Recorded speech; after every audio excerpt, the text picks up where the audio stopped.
শুরু হয়েছে ৪৭তম কলকাতা আন্তর্জাতিক বইমেলা। মুখ্যমন্ত্রী মমতা বন্দ্যোপাধ্যায় ৪৭তম বইমেলার উদ্বোধন করেন। এবারের থিম গ্রেট ব্রিটেন। বিশেষ অতিথি হিসেবে ছিলেন ব্রিটিশ উপ high commissioner mister Alex Ellis CNG সহ রাজ্যের একাধিক মন্ত্রী ও অনেক কবি সাহিত্যিক ও বিশিষ্টরা। জানা গেছে এবছর জাগো বাংলার স্টলে থাকছে বড় চমক। স্টল থেকে প্রকাশিত হচ্ছে মমতা ব্যানার্জির ৫টি নতুন বই। মুখ্যমন্ত্রী আরও বলেন, নির্দেশে জাগো বাংলার স্টলের থিম ভারতীয় সংবিধান। তিনি এটাও জানান, ৪৭তম কলকাতা বইমেলায় লিটল ম্যাগাজিন সহ ছোট, মাঝারি ও বড় প্রকাশকদের স্টল ও টেবিল মিলিয়ে ১০০০টির মতো স্টল আছে।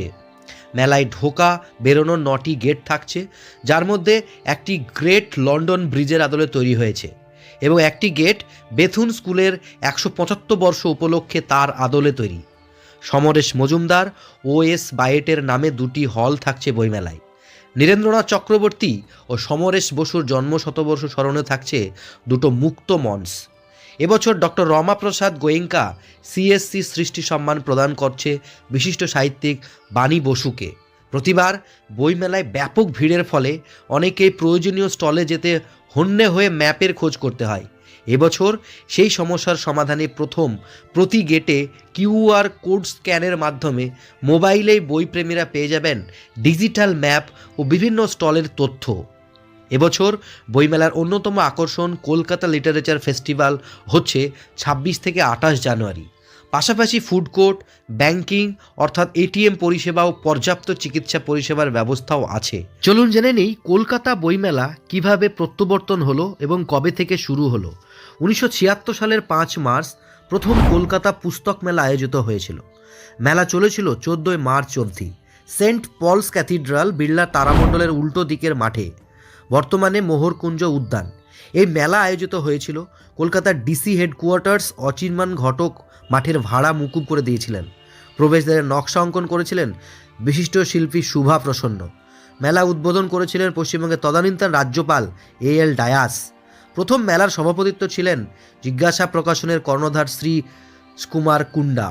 গিল্ডের প্রতিষ্ঠাতা সভাপতি সুশীল মুখোপাধ্যায়, সুপ্রিয় সরকার, প্রবীর দাশগুপ্ত, বিমল ধর প্রমুখ বিশিষ্ট প্রকাশকের মেলার আয়োজনে প্রধান ভূমিকা পালন করেছিলেন।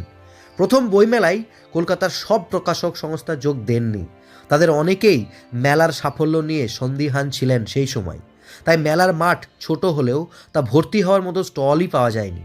তখন এনবিটি একটি বিরাট অংশ জুড়ে বইয়ের প্রদর্শনী করে এবং রূপা অ্যান্ড কোম্পানি একটি বিরাট প্যাভিলিয়ন দেয়। কিন্তু এই বইমেলায় যথেষ্ট জনসমাগম হওয়ার পরের বছর থেকেই বইমেলায় অংশগ্রহণকারী প্রকাশকের সংখ্যা বাড়তে থাকে, ফলে বইমেলার আয়তনও বৃদ্ধি পায়। অন্যদিকে এই বইমেলা আয়োজনের সুবাদে সেই বছর নয়াদিল্লিতে বিশ্ব বইমেলায় অংশগ্রহণ করার সুযোগ পায় গিল্ড এবং জিতে নেয় মাঝারি স্টলের শ্রেষ্ঠ পুরস্কারটি। সুপ্রিয় সরকার তার প্রকাশকের ডায়েরি গ্রন্থে মন্তব্য করেছিলেন, এই মেলায় সব কিছুই আলাদা, বিদেশি মেলার সঙ্গে এর কোনো মিল নেই, শুধু আইডিয়াটা ছাড়া। ১৯৭৭ সালে আয়োজিত দ্বিতীয়বার বইমেলা হয় এবং ১,৯৬,০০০ মানুষ আসে। বই বিক্রি হয় ১ কোটি টাকারও বেশি। তবে বইমেলার যে বিপুল জনপ্রিয়তা আজ চোখে পড়ে তার সূচনা হয়েছিল ১৯৭৮ সালেই আয়োজিত তৃতীয় কলকাতা বইমেলাতে। এবছর হয়েছিল ১১২টা প্রকাশক বইমেলায় অংশ নিয়েছিল। মেলা আয়োজিত হয়েছিল রবীন্দ্র সদনের বিপরীতে ভিক্টোরিয়া সংলগ্ন অপেক্ষাকৃত বৃহদায়তন মাঠটিতে। এই মাঠটিও বর্তমান মোহরকুঞ্জ উদ্যানেরই অংশ এখন।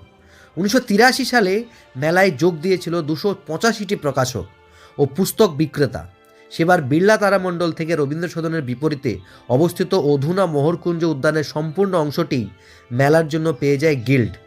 ১৯৮৩ সালেই একটি গ্রন্থ প্রকাশ অনুষ্ঠানে যোগ দিতে এসে অকস্মাৎ হৃদরোগে আক্রান্ত হয়ে মেলা প্রাঙ্গণেই প্রয়াত হয়েছিলেন আনন্দবাজার পত্রিকার প্রাক্তন সম্পাদক অশোক কুমার সরকার। তার স্মৃতিতে ১৯৮৪ সাল থেকে বইমেলা চালু হয় সম্মানজনক অশোক কুমার সরকার স্মৃতি বক্তৃতা। ১৯৮৪ সালে মেলা আয়োজিত হয়েছিল ব্রিগেড প্যারেড গ্রাউন্ডে। সেবার অংশগ্রহণকারী প্রকাশকের সংখ্যা ছিল ৩৬৩। এই বছরই জেনেভার ইন্টারন্যাশনাল পাবলিশার্স অ্যাসোসিয়েশন সদস্য হয় বইমেলার আন্তর্জাতিক ক্যালেন্ডারে স্থান করে নেয় কলকাতা বইমেলা। আশা করি ভিডিওটা ইনফরমেটিভ ছিল। এইরকম ভিডিও দেখতে চ্যানেলটা অবশ্যই সাবস্ক্রাইব করবেন। অনেক অনেক ধন্যবাদ।